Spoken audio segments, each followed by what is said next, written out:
ज़रा तसव्वुर करें, बालकोनी की एक कुर्सी पर एक शख्स बैठा है। उसकी आंखें तो खुली हैं, लेकिन वो सामने खला में घूर रही हैं, जैसे कुछ देख ही ना रही हों। ये है आदित्य की कहानी का अंजाम, जहां वो अपने ही जिस्म में एक कैदी बन चुका था। तो सवाल ये पैदा होता है कि एक कामयाब आईटी मैनेजर, एक ऐसा शख्स जिसे अपनी जिंदगी, अपनी बीवी, अपने काम से प्यार था, वो आखिर इस हालत तक पहुंचा कैसे? आइए इस कहानी की तहों में उतरते हैं और जानते हैं कि आदित्य की जिंदगी में ऐसा क्या तूफान आया था। कहानी के इस पहले हिस्से में हम आदित्य के उसी खौफनाक अंजाम को देखेंगे। ये समझने की कोशिश करेंगे कि वो जिस्मानी तौर पर तो जिंदा था, लेकिन उसकी रूह, उसकी शख्सियत कहीं खो चुकी थी। आदित्य की हालत इतनी बिगड़ चुकी थी कि वो बस अपनी बालकनी पर घंटों बेहिस्सो हरकत बैठा रहता था। उसकी बीवी निधि जब उसे खाना खिलाने लाती तो उसे अपने हाथों से उसका जबड़ा खोलना पड़ता और वो बगैर चबाए बस नवाला निगल लेता। ये वो दिल दहला देने वाला अंजाम है जिसे समझने के लिए हमें कहानी के बिल्कुल शुरू में जाना होगा।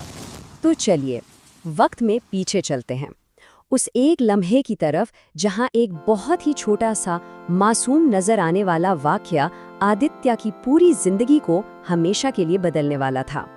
आदित्य एक आईटी मैनेजर था जिसे रात की खामोशी में अपनी मोटरसाइकिल पर निकलना बहुत पसंद था। ये उसकी आज़ादी का एहसास था। लेकिन उसकी एक बिल्कुल आम सी सवारी उसकी ज़िंदगी के सबसे बड़े और ना ख़त्म होने वाले डरावने ख्वाब का पहला कदम साबित हुई। एक ऐसा ख्वाब जिससे वो फिर कभी जाग ही ना सका। एक रात अपनी मोटरसाइकिल पर सफ़र के दौरान आदित्य एक वीरान सुनसान सड़क पर रुका। उसने अपने बैग से मिठाई का एक डब्बा निकाला और इसमें से एक टुकड़ा खा लिया। ये एक आम सा अमल था, लेकिन इसी लम्हे एक नादीदा आफत ने उसे अपनी गिरफ्त में ले लिया था। असल में इसी सड़क पर कुछ अरसा पहले अरुण नामी एक शख्स को एक कार ने टक्कर मारकर हलाक कर दिया था। उसकी बेचैन रूह वहीं भटक रही थी। जब आदित्य ने वहां रुककर मिठाई खाई तो अरुण की रूह ने उसे अपने लिए खुली दावत समझा, एक नए जिस्म पर कब्जा करने का एक मौका। इस कब्जे के फौरन बाद जो शुरू हुआ वो शदीद ज़हनी अजियत का एक दौर था। एक ऐसा मुहासरा जिसने आदित्य की हकीकत और वहम के दरमियान की लकीर को धुंधला कर रख दिया। ये अजियत आहिस्ता आहिस्ता बढ़ती गई। पहले तो उसे लगा जैसे उसकी मोटरसाइकिल के पीछे कोई बैठ गया है और वो गैर मामूली तौर पर भारी हो गई है।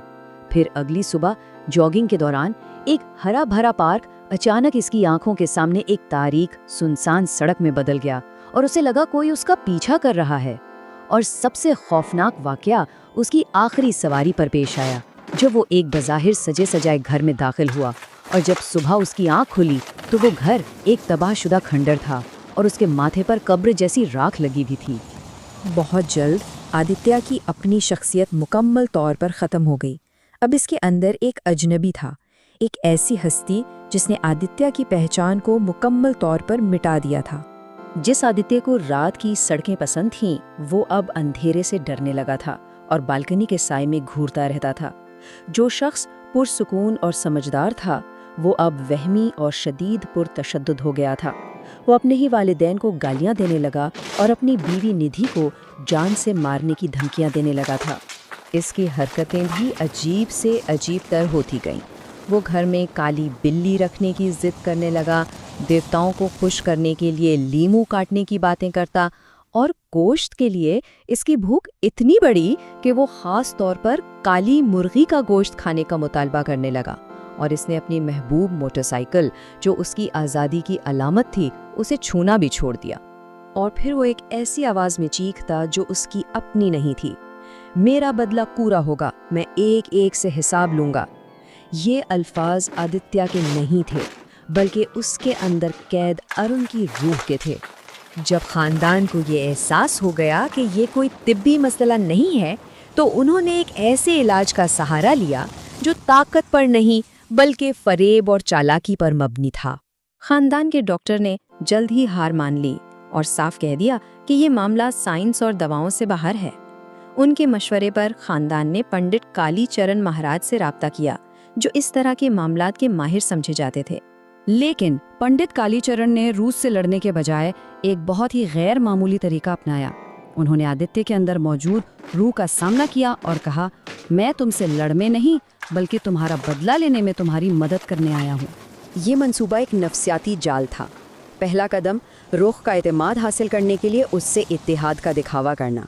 दूसरा कदम आदित्य को उसी सड़क पर ले जाना जहां अरुण की मौत हुई थी। वहां तीसरे कदम में कच्चे गोश्त से अरुण के कातिल का एक पुतला बनाया गया। चौथे कदम में रुख को उस पुतले पर अपना सारा गुस्सा निकालने के लिए उकसाया गया। और जब रुख पूरी तरह इस हमले में मसरूफ थी तो आखिरी मरहले में पंडित ने राख और मशाल का इस्तेमाल करते हुए उस रुख को आदित्य के जिस्म से निकाल बाहर। जिन निकालने का अमल कामयाब तो रहा, लेकिन इस कामयाबी की कीमत इतनी भारी थी कि फतह का एहसास शिकस्त से भी बदतर था। जिस लम्हे अरुण की रूह को आदित्य के जिस्म से ज़बरदस्ती निकाला गया, आदित्य बेकाबू होकर ज़मीन पर गिरा और उसका सर पूरी कुव्वत से एक बड़े नोकीले पत्थर से जा टकराया। इस एक लम्हे में आदित्य को 2 शदीद सदमों का सामना करना पड़ा। एक रूहानी सदमा था जब एक वजूद को इसके जिस्म से ज़बरदस्ती निकाला गया, और दूसरा जिस्मानी जब उसके सर पर गहरी चोट आई। इन दोनों के मिलाप ने उसके दिमाग को हमेशा के लिए मफलूज कर दिया। रूह तो निकाल दी गई, लेकिन आदित्य, वो शख्स जो कभी था, वो कभी वापस नहीं लौटा। तो आखिर में क्या हुआ? अरुण की रूह तो चली गई, लेकिन आदित्य एक जिंदा लाश बनकर रह गया।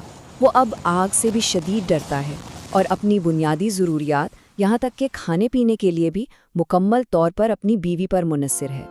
ये एक ऐसी फतह थी जिसमें सब कुछ हार दिया गया। ये कहानी एक गहरा सवाल छोड़ जाती है। किसी के जिस्म को बचा लेने, लेकिन उसके अंदर के इंसान को हमेशा के लिए खो देने का आखिर क्या मतलब है?